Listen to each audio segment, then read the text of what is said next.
Show, Detroit #1 late night talk show. My name is Mike, the host of RTD Live Talk. Excited to be back for another live stream. And so I put together some thoughts and I thought I would share it with you because everything seems to be going too smooth in regards to our politicians working together. And it just seems like they're rallying in the best interest of our country. And so the primary focus seems to be upon this stimulus package and getting small loans to businesses and Federal Reserve activity and all that stuff like that. That's all on the surface. But as always, as things unfold, there's always some side deals, some things that's hidden in the fine text that we never really pay attention to. So I thought I would tonight address something that I think is very probable because it's just seems like it could be the trend as to where things are going. So that being the case, I have a couple or two articles I want to build a case upon to share with you, get your thoughts, and then we'll go from there. But other than that, let me check in with the chat and see who's tuning in, and then we can get started. I got a couple articles, and then last night I mentioned about opening up the phone lines, but I got so deep into what I wanted to share that I forgot to do that. So tonight I'm going to lay out my case for why I believe that as part of this stimulus package, eventually, nothing, I won't say nothing too good to be true.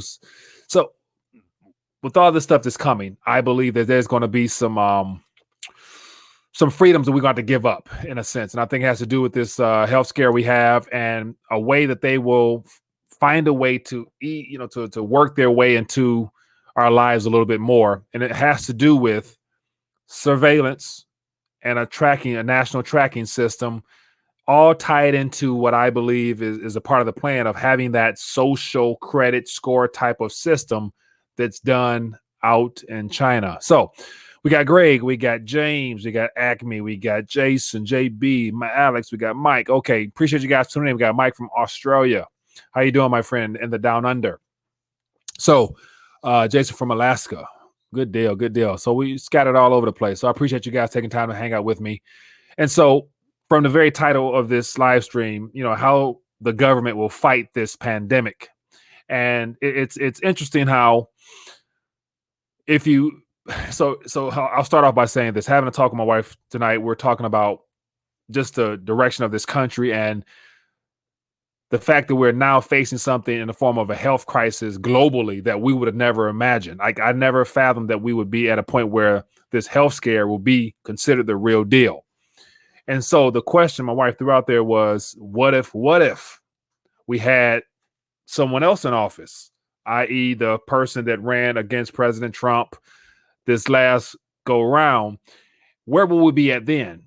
She asked me, do you think that we will still be facing this pandemic? And I'm like, probably not. I'm like, by now we would have probably been at war already as far as like a physical war. So I want to throw that out there to you guys, get your guys' thoughts on this, because I thought it was a great thing that I didn't look at it that way. But right now we're facing a pandemic under the current administration. Imagine if we were under a different administration in the form of Mrs. Clinton, would we be facing something similar to this? Would it be the pandemic or would it be actual missiles and all that other stuff type of war? And my personal opinion is that if she had became president, we would have beat the Russia drums to death and we would probably have been in physical war.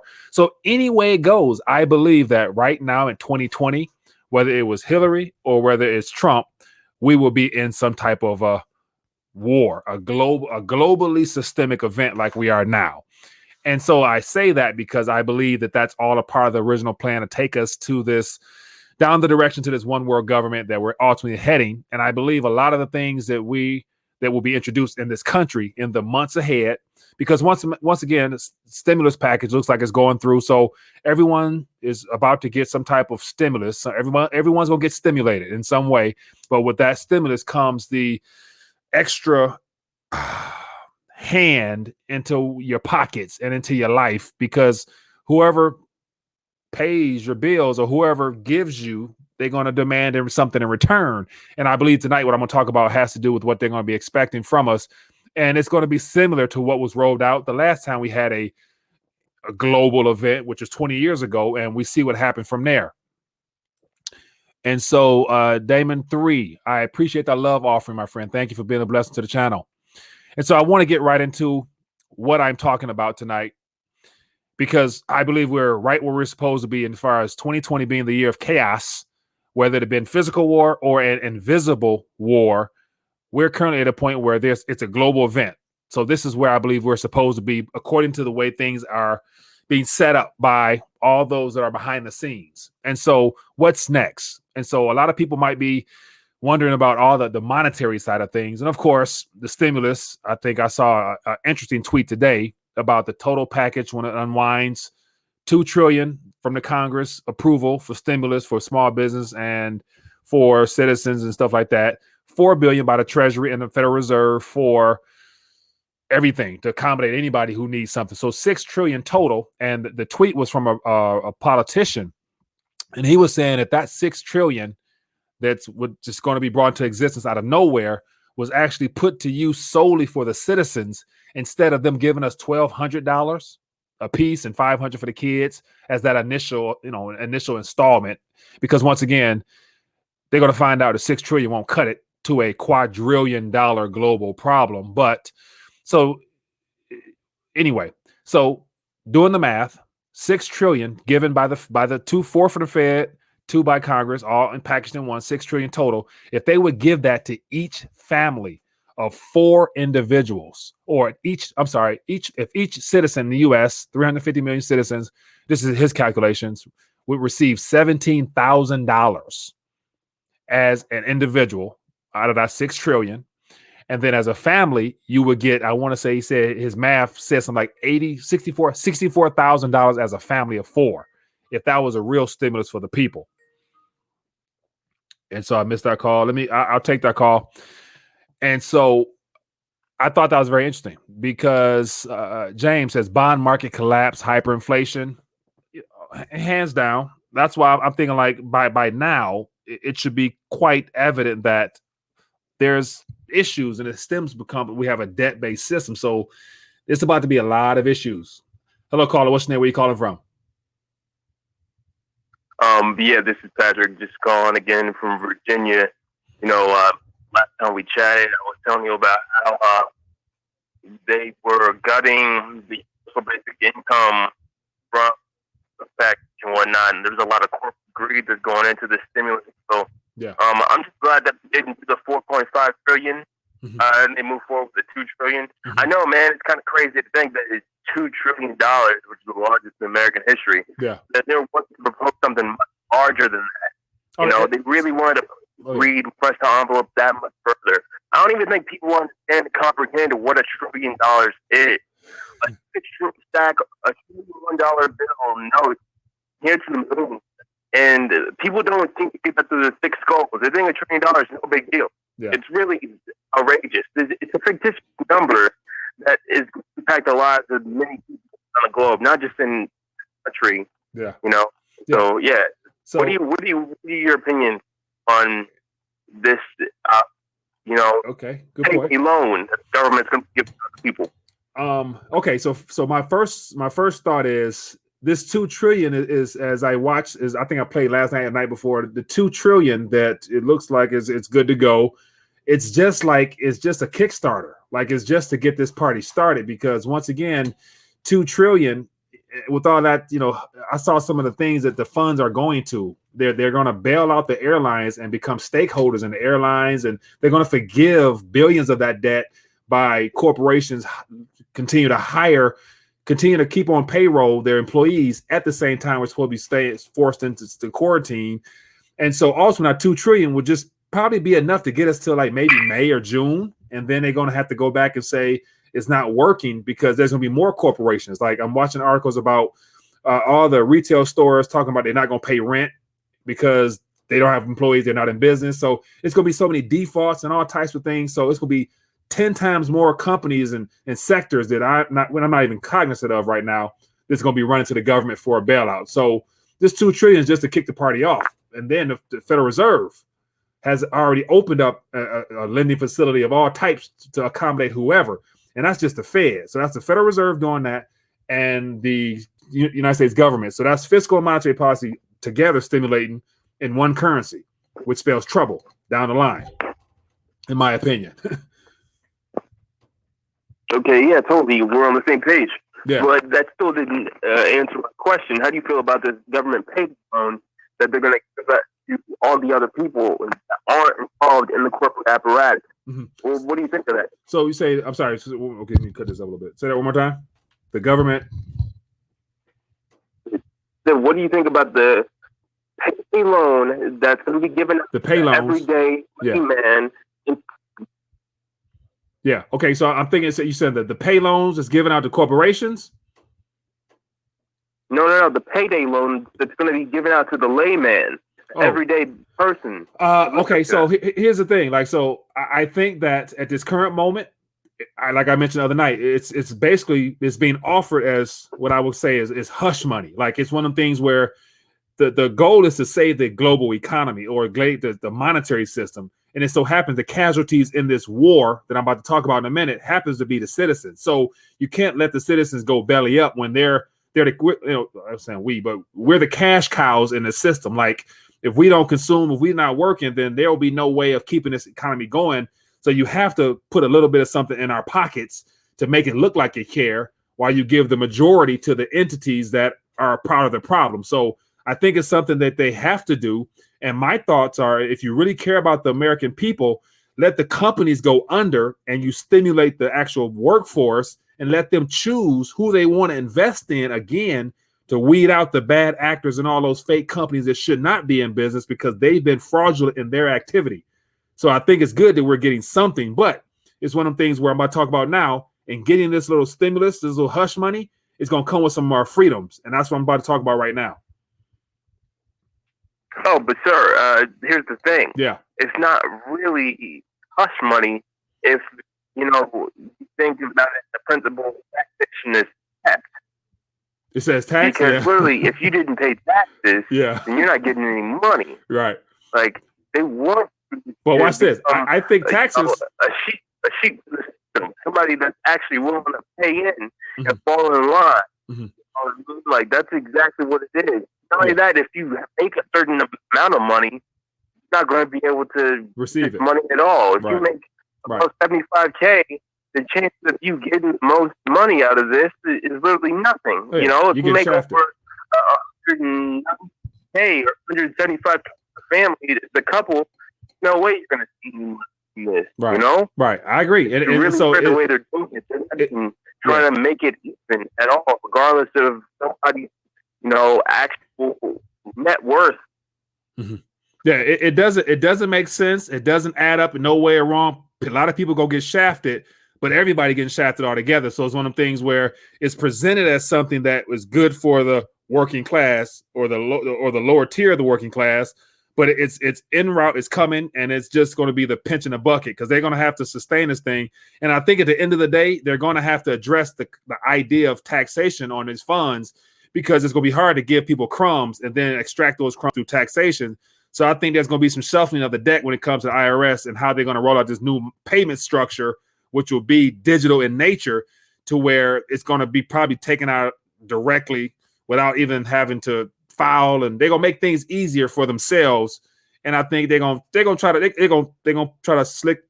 pull the rug from underneath the citizens like they always do. So, but man, hey, I appreciate your call, my friend. I want to get to some more calls. Yeah, for sure. But before I head off, you noticed that they were trying to roll in that RFID chip system in the digital dollar beforehand, but then it got pulled off of the table.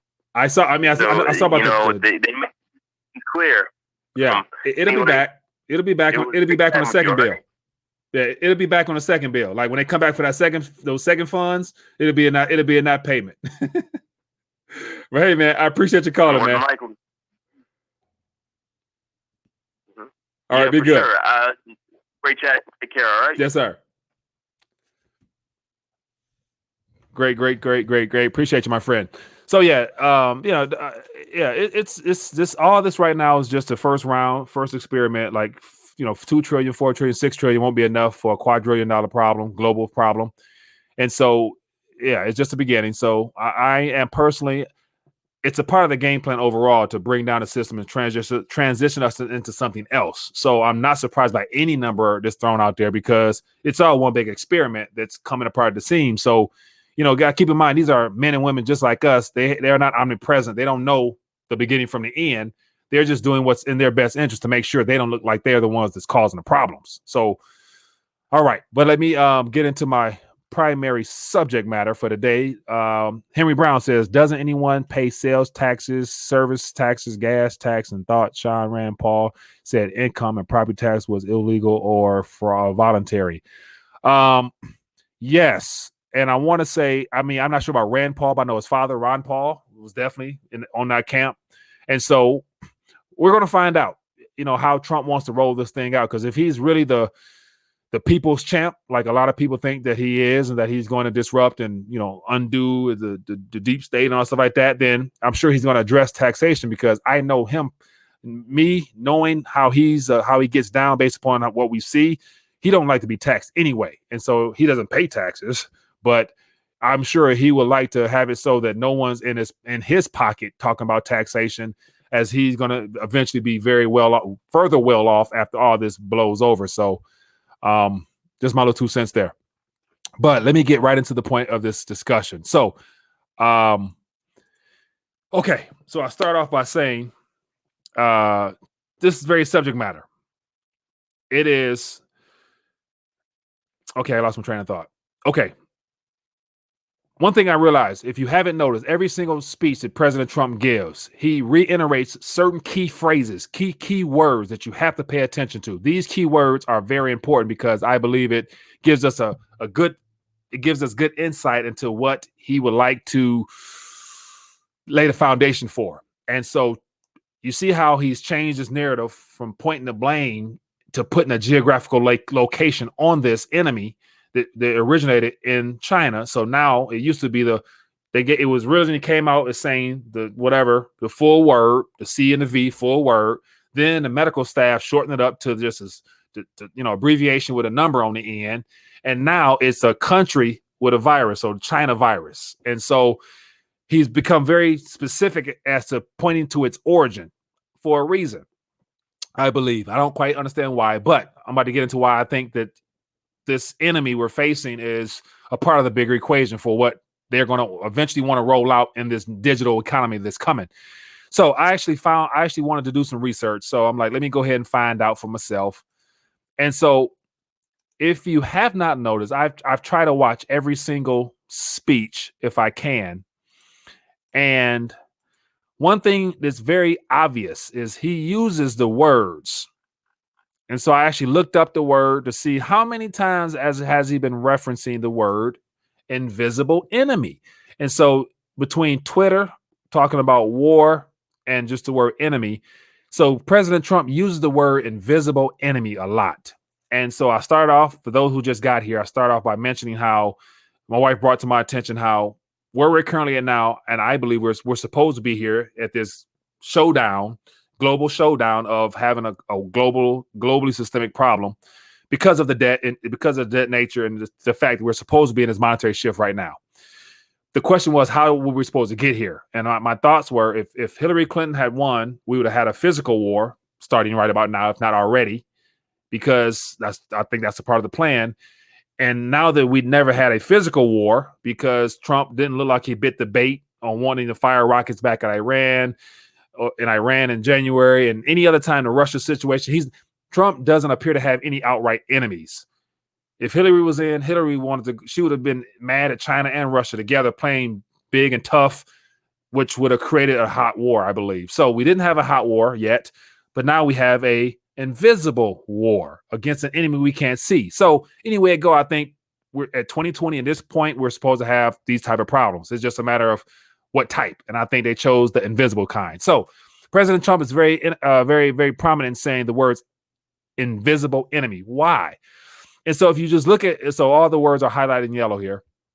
And so these are transcripts from his speeches. It said at Fact Base, and it says here, I'll read the very first one. March 22nd is what's listed here. It says It says, I want to assure the American people that we're doing everything we can each day to comfort, to confront, and ultimately defeat the horrible, invisible enemy. We're at war. We're at war. And so, are we really at war? I think that they want us to be in a war because war, as I've mentioned several times, war is very profitable all around. And it's a good way for the government to get involved and to borrow.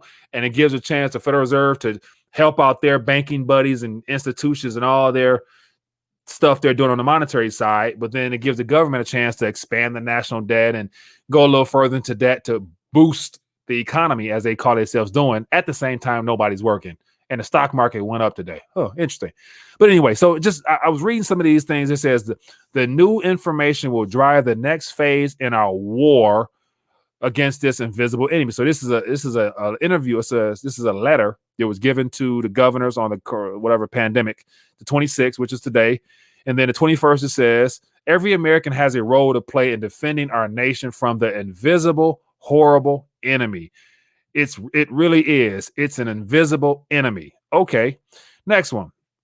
Together because we are all together and we'll come through together. It's the invisible enemy. That's always the toughest enemy, the invisible enemy. What you mean? Like, it's always the toughest enemy. Who the hell's been fighting enemies that's been invisible before? Like, we've never fought invisible enemies like this, assuming you meant in a pandemic like the flu, from all that stuff like that.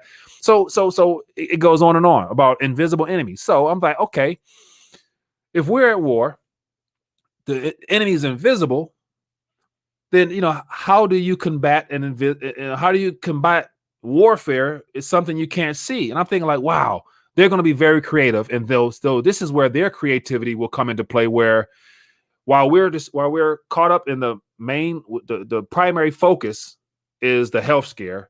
Behind the health scare happens to be all the monetary stuff, the employment lack thereof. Today, 3.3 million people unemployed. This is just like, first month. Wait till next month. So we got all these layers of things going on to keep us all distracted and focused on that, because our health is our primary concern.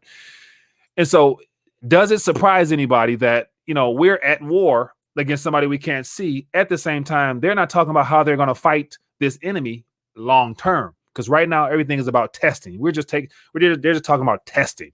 And of course, as you test more, the numbers will grow. It's only natural. So if right now they said, I'm reading the headlines, scared the hell out of people.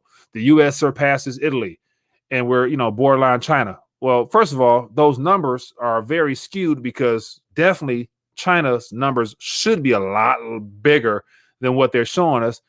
But John Hopkins has made sure they've done a good job of not really documenting the true case over there, I believe, and true death numbers.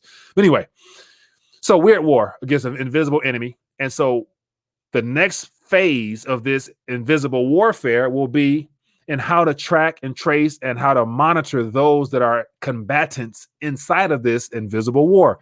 Who are those individuals? They're the citizens. They're the ones that their health are on the line. Those are the people that I believe, this is all my opinion, I believe that the government will eventually want to keep tabs on everybody who has been infected, come in contact with, or anybody that's associated in this invisible warfare. And so I want to show you some articles where I believe that this is a part of the plan. And so before we do that, I want to take you back in time to the last time we were at war. And so what the result of that, it was a catastrophe that happened, 9/11, we know. From that came the U.S. Patriot Act, preserving life and liberty. So this is a little article I pulled up, and these powers that were extended in the form of we're at war. Once again, we were at war, fighting we're fighting terrorism. That was a key word, terrorism. That was how you call that. That's how you labeled that enemy. And so I'm just going through this today. And it says, the Patriot Act allows investigators to use the tools they were already available to investigate organized crime and drug trafficking. Okay. It says allows law enforcement to use surveillance against more crimes of terror. Okay. allows federal agents to follow confiscated terrorists trained to evade detection, allow law enforcement to conduct investigations without tipping off terrorists, and so forth, so forth, so forth. So these are all the extended benefits that the law enforcement got a chance to take on in this fight against terror. So now we're at a different war against a different enemy, and this enemy happens to be invisible. And so the president makes it very clear that we are at war. We are at war against an invisible enemy. I'll actually put this, if you guys want to actually dive deeper into this for yourself, I'll actually put it here so you can go back and listen and read and just, play along with the script a little bit. And so let me see here. Go to the next part. So I'm going to get into the meat and potato, everything, and then let you guys call in and share your thoughts. So here's an interesting article here. And so this came out not long ago. And I'm thinking, like, isn't it very interesting how Bill Gates, everybody know the event 201 last October, Bill Gates has been talking about a pandemic for the last several years that we were not ready for. He was, Google, TED Talk, Bill Gates, pandemic or something like that. He gave a speech 8 years ago, I think, about how at some point there's going to come some type of virus that's going to really hurt the earth and it's going to wipe us out. We're not going to be prepared. Okay, so Bill Gates, he's had a long time agenda on making sure that this event would come, and I'd imagine along the way, knowing him probably having a little bit of foresight, knowing that it's coming, he's already worked and put together some things. And then look at the suggestion he throws out there on how to fight this, or how to keep tabs on, or how to help, how he can be a help to this cause. And so this is an article I thought I would grab because once you see buzzwords like this, national tracking system, it's presented to the public for the first time. But by that time, it's already too late, in my opinion, because they already have something worked out and ready to be rolled out, I believe. And so it says Bill Gates calls for national tracking system for the health scare doing a Reddit AMA. And then to give you an idea what else is here. So we all know he recently retired. And so it says, following the eventual end of the pandemic, Gates hopes that the countries can work together to better prepare for similar situations, including, quote, the need to have the ability to scale up diagnostics, drugs, and vaccines very rapidly. Everybody's really pressed on make sure everybody gets vaccinated.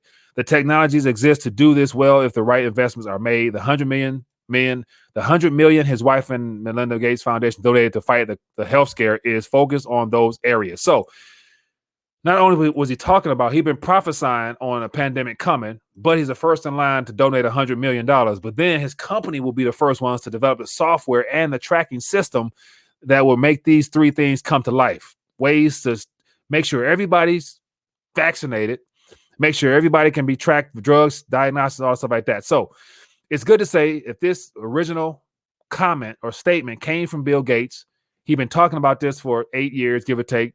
He said, when it comes, we won't be ready. Of course, we're not ready because they don't want us to be ready. So I'd imagine he already got some software and everything lined up to be rolled out, which I believe is going to be a part of this new payment system processing that's coming.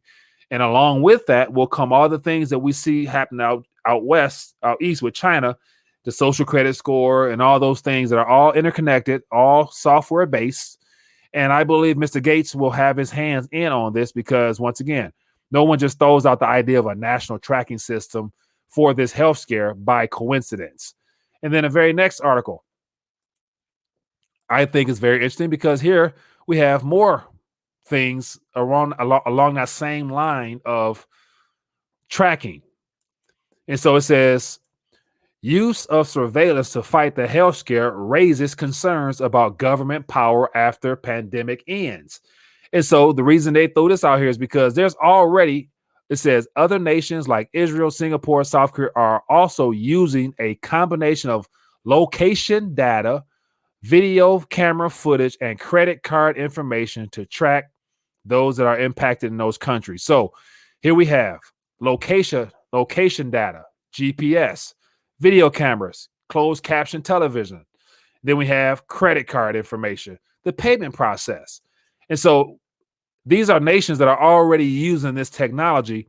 And if you haven't noticed, the US is very reactive, usually following the trends of foreign nations, because for example, they get to run the test trials and experimental trials on other nations where it's easier for them to do because they don't have freedom in the way that we currently have here now. So China already has all these things rolled out, and they've been testing this stuff, developing stuff for the last 10 years since the last great financial recession. And so within that 10 years, they've had a chance to perfect their social credit system, their closed caption system, their tracking system, the GPS, the payment system. All that has already pretty much been tested, and is now the technology is being shared with other Asian countries. And then it's one of them things where what's the likelihood of the US not choosing to adopt stuff like this, all in the efforts of us fighting an invisible enemy? Because you can't really fight what you can't see, but you can track, surveillance those that are infected with this enemy in a way that would give them the right to say, hey, we need to make sure that, you're not still infected. You have to get vaccinated. You have to be here. You have to do there. And once we give you this stimulus money in this new payment processing system, that's going to be the as it says here, the GPS side of things from our phones with the app. And then you're going to have the payment processing system with the credit cards. And I believe whatever they're going to roll out on top of that will probably be the digital change stuff. As I mentioned, the digital dollar stuff is in the works. So these are the things that really got me to thinking about tonight, and how, the government will be using this time of war that we're against, that we're fighting these invisible enemies, as our president continues to mention. And so as a part of fighting, they're going to come up with tools to fight. And these tools, I believe, will happen to be surveillance and a national tracking system that will be, it's just going to be all encompassing of everything that, as of now, we don't really want, because it's going to have not only probably our medical data in it, it's going to have your financial history in it, it's going to have your credit worthiness in it, it's going to have your health records in it, it's going to have all those things in it, I believe. And it's going to be blockchain based, but yet deep, but centralized, where the government might hold on to the health and whatever stuff, and then the Federal Reserve will hold on to the financial stuff, and they're still going to be working together under a window of some kind. So there you have it. That's what I believe is in the works. And while we're all kind of focusing on the most important to us, which happens to be our health, and then what comes second, your family health, and your daily necessities. Then third will probably be your financial status and stuff like that. And then sixth would be your freedom, the things that's going to be enacted as we get into these phases of stimulus that they're going to be rolling out. Because you better believe this first little $2 trillion, it won't cover much. It'll be 2 months worth of whatever. And then by, especially as this, unfortunately, as this health scare continues to spread, it's going to get worse, and they're going to say we need more funds, more ventilators, more this, more that. So yeah, there you have it. I laid out my little case. Let me take this call, and let's get some calls. Get some more calls. Hello, caller. What's your name? Where you calling from? Hey, this is Matt from Nashville. Matt from Nashville. What's on your mind, my friend? Hey, man, I that's some real interesting stuff you got there about Bill Gates. I didn't know anything about that. That's pretty crazy. So I have two questions about what you're talking about. All right, go ahead. First one, Mike, is if what you're saying is true, which I think it could easily be happening. I mean, I watched something. I think it was called Black Mirror. They had a Black Mirror episode on Netflix where they had this social credit score thing, and I showed my wife, and I said, "This sounds crazy, but this will be true one day." Yeah. And but if everything you're saying ends up happening, how does precious metals help us out?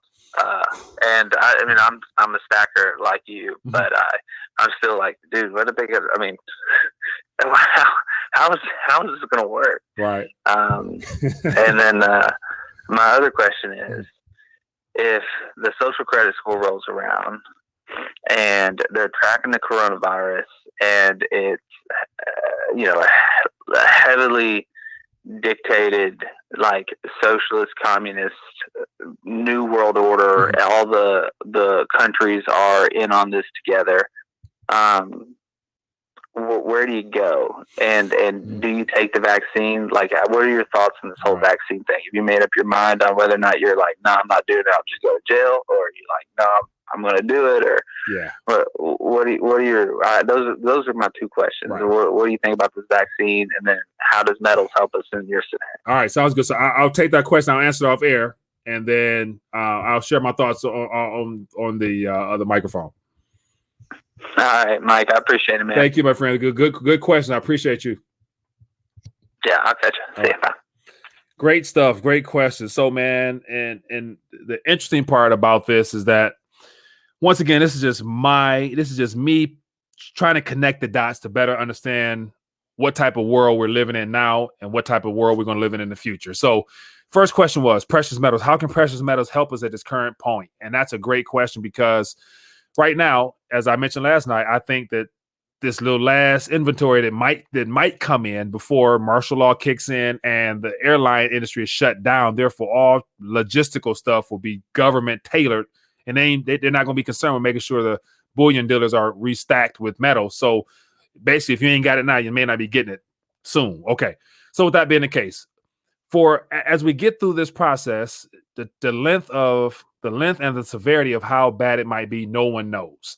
And so after watching and listening to a lot of people, I'm thinking like definitely, and this is just my opinion, I believe the government wants this thing to be a prolonged event so that it gives them more time to restructure and to condition us to living off less, being subjected to their authority, and mentally preparing ourselves for the type of lifestyle we're going to be living, where we're not going to be socially gathering. And even if the thing blows over, you imagine the amount of time it's going to take for people to actually want to connect with family and friends, because they're going to be thinking subconsciously that the contamination is still out there. So we're being conditioned slowly. So they want this to last. So therefore, if it's 6-7 months, whatever, however long, in that time frame, the monetary system will be flipped upside down. Metals will serve a purpose for those that have them, I believe, as a preservation, as a sponge, as I always say, for all the liquidity that's going to be brought into existence. Now it's going to be a matter of how can we get out of metals when it's time to start our lives again, whatever type of lives we have. And that's why I believe that, depending on what and how the business structure is set up, if it's all government owned, then they're going to track and trace any transaction you do in the form of trying to redeem those metals for whatever that currency might be. So I see it being something that people will probably want to interact with amongst themselves. Like, if I know what weight is worth, what weight is worth, you have something I need, we're going to be bartering with it. And I believe that there will be different products out there that allow you to lease your metal, not have to sell it. And so I think it will be a financial lifeline down the line, because you'll be able to start off in that new economy, whatever it looks like, having something of value that's recognizable, as opposed to those that don't have any weight. All their wealth was transferred during the digital transformation from the Federal Reserve system into the rebranding into the digital treasure dollar, or whatever it's going to be called, the e-dollar. That transition into that means they're going to lose a lot of purchasing power, because they're going to take a hit. So I think metals will serve their purpose as a preservation tool for you to get a kickstart into the next economy. And then bartering might be the best way to get started. But then on top of that, depending on if this ends in a good way, you might be able to take that weight and actually redeem it for whatever the currency is and not take much of a hit. But I'd rather be hit with excessive capital gains tax, if that's the case, than lose everything in digital form down the line.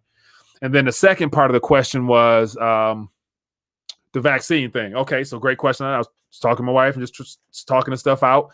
And so, as everybody's mentioned that I follow and watch, the first batch is going to be the questionable batch, because it's going to be directly for those that are probably on life support right now. And because it's going to be a rushed job, I personally wouldn't trust it. A year from now, as this thing unwinds, give or take, depending on the total amount of life, they're going to have a mandatory vaccine of some kind to avoid any future viruses of this nature. And at that point, it's going to be a matter of, okay, what are your options? I believe that by the U.S. government now becoming basically the stakeholder in the airlines, they're going to make it so that you really can't fly or leave the country. And the wall, the wall that was built on the southern border, I believe that it's going to serve as a very good way of keeping people in this country. So if you haven't left already, the chance you've been able to get out won't be likely. So you're going to be in a very tight situation as to whether or not you're going to take that or you're not. And it's one of the things where between now and then, I'm going to trust that the Lord will give me some guidance on what he would rather I do for my family. So I can't sit up here and say yay, so no, because I'm going to wait and let the Holy Spirit do what he does best. And then I'll see when I get to that point. So that's my honest to God truth there answer. So it's one of the things I'm going to wait on some directions from the Lord. But anyway, that's just my 2 cents. And so I see another super chat. So James says, new cases popping up in China. They won't stop till we get a vaccine. Numerous on and off quarantine and stimulus thoughts. Numerous on and off quarantines and stimulus stop. Stimulus will be ongoing because it's going to be, they're going to kill the system, bring us something different. And then quarantines on and off, I think from what I've gathered, it's going to be seasonal. So it's going to be the first wave. Summer might come. We might get, you might feel a little better, might die down. Fall comes. When winter comes, hell, all gloves are off. That's my thoughts there. Hold on. I got somebody there. Nope. Missed the call. Yeah. All right. Give me a call back. I get you on here. I had, too many calls at once. And so, yes, that's what it is. What else we got in the chat? Let me check in. A lot of thoughts here. Your spirit is he exactly saying wall was for us. Yeah. So Ashley, good point. A lot of people, I remember when the thing was being built, I was like, be careful. They're going to build that wall high enough to where Mexico not going to want Americans to come down there. Yes, sir. How you doing? What's your name? Where you calling from? This is Henry from Los Angeles. Henry from Los Angeles. How you doing, my friend? What's in your mind? Yeah, I got a few questions to ask you. Your phone's kind of staticky, but with the vaccine thing, isn't it true that it only Hello? Yeah, I got you. It only what? Okay, now I can hear you. With the vaccine thing, is it only good for only certain strands? Like, what if the strands mutate? Like, you gonna continue taking vaccines? Great point. I saw an article. No, and secondly, I want to say, is this if we go over to the digital currency and they track all our money and what we do, and precious metal is going to be barter and trade between each other, then how are we going to get stuff in bulk or anything like that? If how would they value the precious metals? Is what I mean. Oh, great question. So I'll take those two questions. I'll answer them off air for you. Okay. Thank you, my friend. Appreciate you. Great questions. Okay, so the first question was vaccines. Okay, so Dr. Fauci, who is no longer on stage with President Trump. I read an article that, perhaps they might be beefing or something like that. So Anthony Fauci, the head medical guy who was with Trump prior 2 weeks, all of a sudden it's 3-4 days, he ain't there. So something's happened with him as far as whatever. So whether I don't know. But I saw a video with Mark Zuckerberg where I played it the other night when I was interviewing somebody.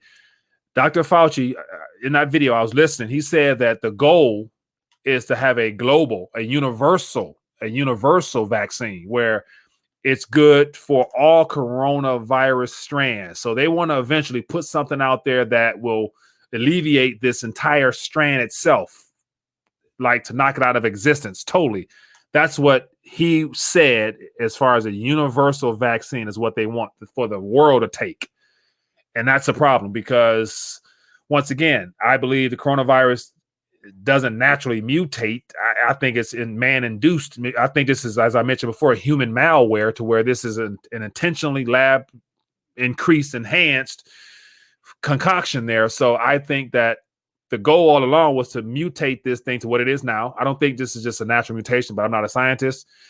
But I think already there's a vaccine for it. It's just that they want this thing to run its course so that, it could be the main driver for them indebting the system and imploding the system, so that in the history books, when you look back, you can say that it was in 2020, it was a pandemic that swept through like the Spanish flu, killed X, and as a result of that, the monetary system crashed, and so they went into a digital economy because it's more efficient and effective, and they was able to do social credit score because people were afraid to touch each other for a long period of time, and You see where I'm going with that. So that's that with the vaccine. And then on the gold and silver side of things with the barter, I think that as long as the internet is up, there's still going to be mechanisms that people will come up with to exchange value amongst themselves. Gold and silver will just be the anchors. That's how you preserve your capital. So it's just how, and as I mentioned, they're just sponges. That's all they are. They're monetary sponges where as the Federal Reserve prints and go on a printing spree, all that is just calculated in the nominal number that it'll cost you if you want to go out and buy 1 ounce. And so like right now, we're witnessing all-time highs around the world in the ounce of gold. So it's not that gold has done anything. Gold has done nothing but just be itself. What's happened is the price to get an ounce in those currencies is going down. So it looks like gold is going high. But no, gold is just itself. It's just, a monetary constant on a periodic table that does nothing but just sits there and just shines. But mankind around it does all types of corrupt things that makes it fluctuate in price based upon the system we're in. So I believe there's still going to be some blockchain type projects out there as long as the internet is up and running. And I'm a big fan and believer that privacy coins will become very prevalent this summer because people will want to do transactions outside of the system still, especially if the banks aren't operating the way they used to. So that right there, hopefully answered your thoughts and your question right there. Okay, here's something. You can gold money. You can use gold to buy anything. Matt Ford. Yeah. Gold money, man. I got out of gold money. I had James Turk, one of the founders, on a couple years ago.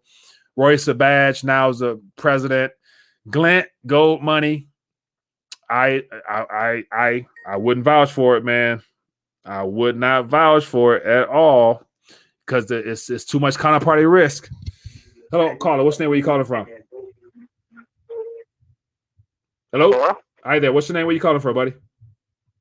Hey, this is James from the state of Washington. How you doing, Michael? I am doing good, James, from the state of Washington. What's going on? Give me some good news out there, man.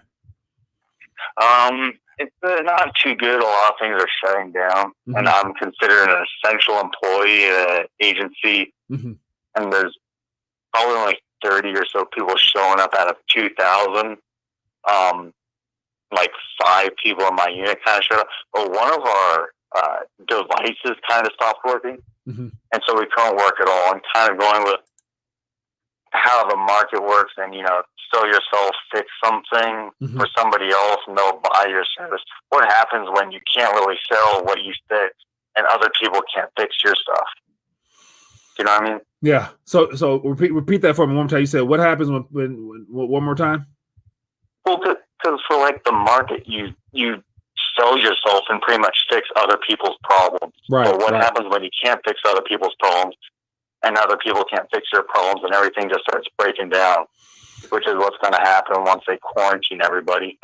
Yeah, that is something of concern as well. And so, as you mentioned, you said 5,000 people, only a small showed up or something like that. So, So it's an agency. There's 2,000 plus people. Yeah. Most of the people have to stay home and work, but some of the essential employees have to show up to the facility and actually do on-site tasks. Yeah.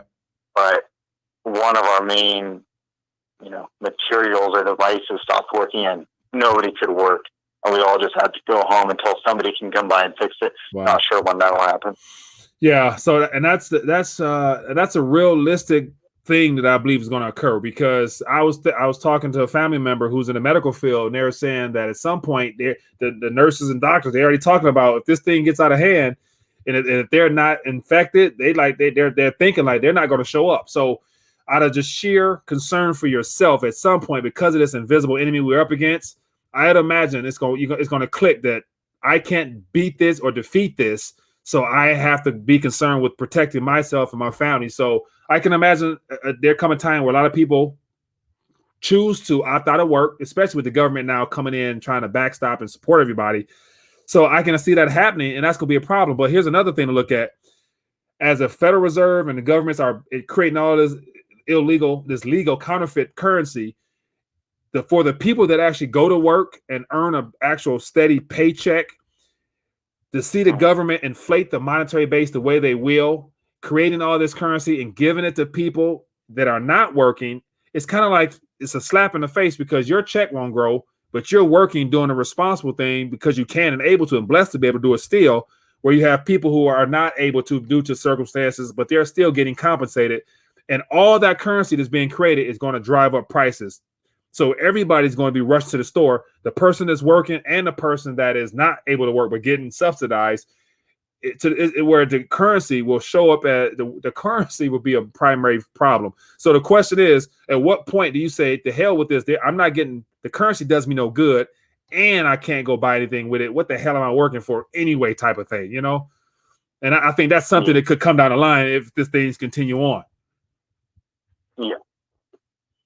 And then also, like, if showing up to work has the risk of costing tens of thousands of dollars of medical bills, or what they're paying you to go to work for is just worth nothing.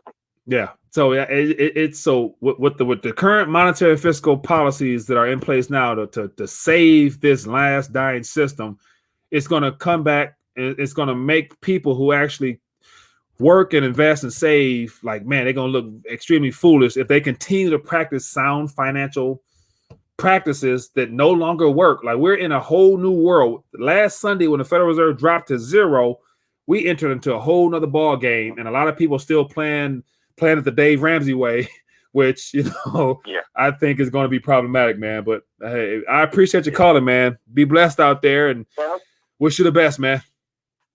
You as well. Be safe, Mike. Bye. All right, be good. Oh, man, that's good stuff there. I appreciate that call and I thought. So, yeah, with that being the case, that is all she wrote about to dial it back officially. So if you guys have enjoyed this live stream, don't be afraid to hit that button beneath here. Hit a thumbs up. Show your support. And once again, I think the information I laid out, I put it all in the chat for those that might have came in late. I would encourage you to watch it again if you can. Read those articles. And I'm not prophesying. I'm just putting the dots together to put a good case together for what I believe is coming, because it seems inevitable that type of stuff happens where there's a problem, the solution is given, and the solution ends up being more of a problem than the initial problem as far as it encroaching on our lives, our freedom, and everything else. And mind you, the United States of America until this point was and has been the greatest nation on the planet, and it's because of the reserve status. And so having the reserve status is the reason why we've been able to live so good. And so I'm not going to take any more calls. I apologize. So with that being the case, catch me tomorrow. I'm going to have an interview tomorrow morning with Mr. Jerry Robinson at 11 a.m. Tune in for that one. Call in, ask questions to Jerry. I'll say those questions for then. Other than that, it's been great hanging out with you guys. Share this information, get it out there so people can find out what's going on. Because once again, people are not going to really be talking about this stuff because this is down the line stuff, but your kids going to be concerned. This is stuff that's going to impact your kids and your grandkids if you have them. So anyway, I'm done ranting.